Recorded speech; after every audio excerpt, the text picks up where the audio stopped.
There are a lot of things that go into introducing cats and kittens to each other. So because of this, the introduction process can be pretty stressful for cats and cat owners.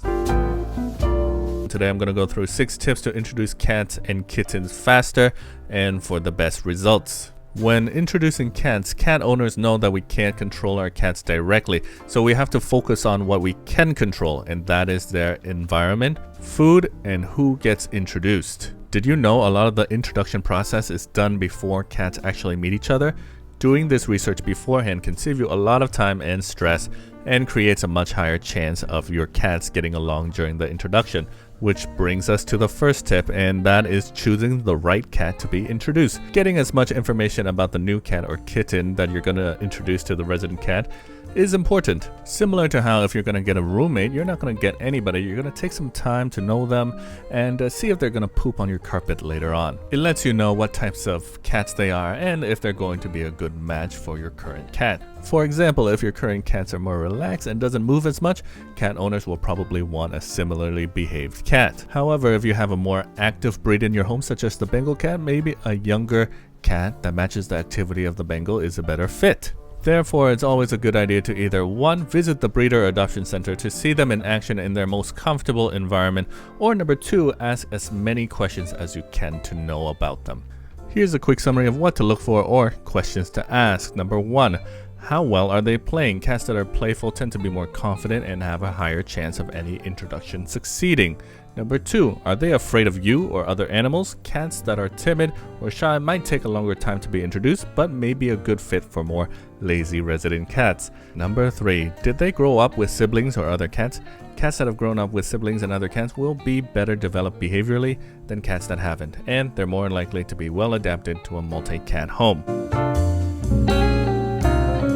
Tip number 2 is age matters for the introduction process.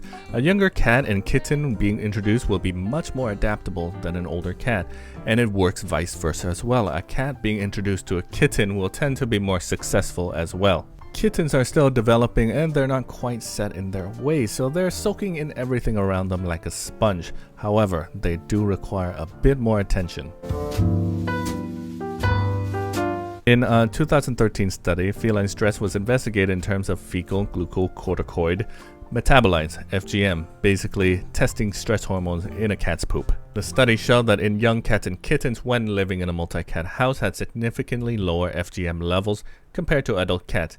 This implies that they weren't stressed out in their environment and could quickly adapt to whatever changes that was happening. This seems to support the popular knowledge that kittens outright do better with other cats. And again, kittens are like sponges, soaking up everything around them, which will dictate their development in their adult stages.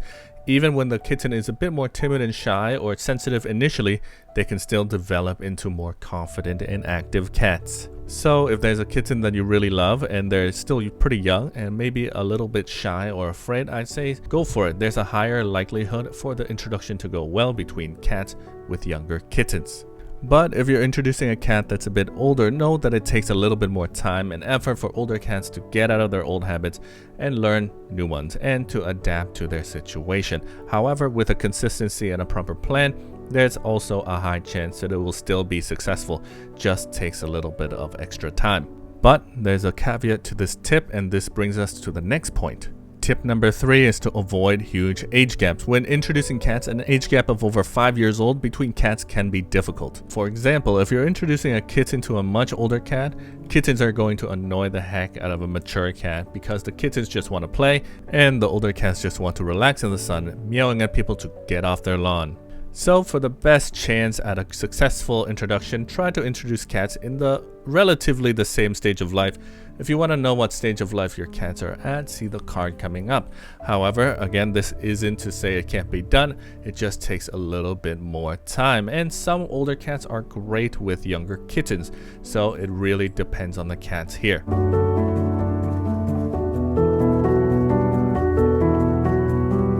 Tip number 4 is to choose the right gender for better cat-to-cat compatibility. For male and females, both genders will be pretty similar to each other behaviorally, but it changes quite a bit when the kittens become adult cats. Adult male cats often roughhouse and wrestle to play and assert dominance, and female cats prefer to be more gentle and enjoy chasing other cats around. So if you're introducing adult cats, because of the different play styles between genders when it comes to playing with other cats, it's recommended that you choose the same gender for higher chance of play compatibility and just better cat-to-cat dynamics. There's a reason why I have 3 boys and 1 girl in my apartment. The boys can wrestle each other and roughhouse without much problems, but if they try to be rough with Rosie, she'll just escape to a safer spot in the room. However, if they're chasing each other around, Rosie will jump in for some fun. Tip number 5 is to know your current cat's favorite food or type of food. One item that makes them run from one side of the room to the other side in a second.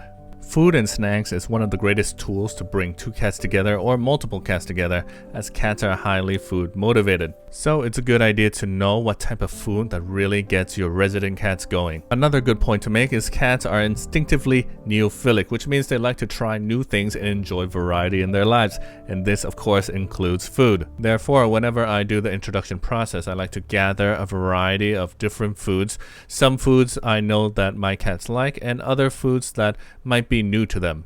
To learn more about the food strategy and a more detailed approach to introducing cats, check the description down below or the card coming up. But usually the best foods to do this are freeze-dried cat foods, wet and canned foods, and raw foods. Basically foods that they're not eating on a day-to-day basis.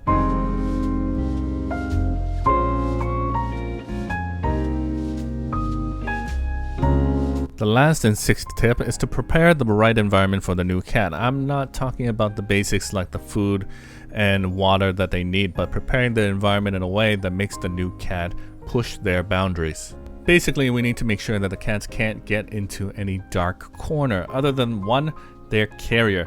They need to be able to see their environment to better be able to start to adapt to it, and they can't do that under your Lego cabinet.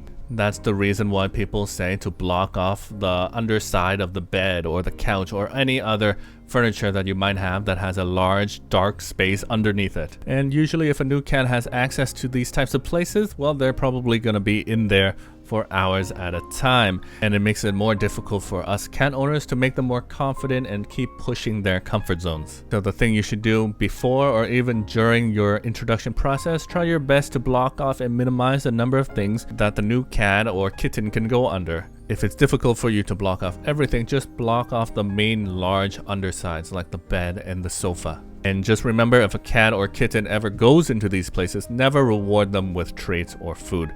And you don't have to coax them out. They'll come out when they realize there's more food and it's more fun being in the open rather than under some dark place. Additionally, take the next step. Try to have more vertical spaces for them to explore and get to safety.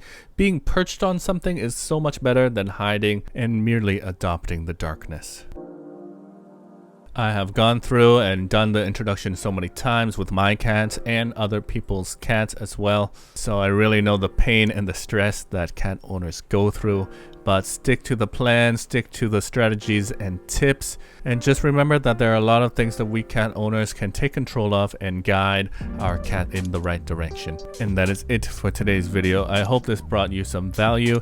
And are you also introducing your cats right now? You can leave it in the comments. If you have a question, feel free to ask. And of course, in the description, you'll find the full video and the full article on MonsieurTien.com. And I'll see you next time.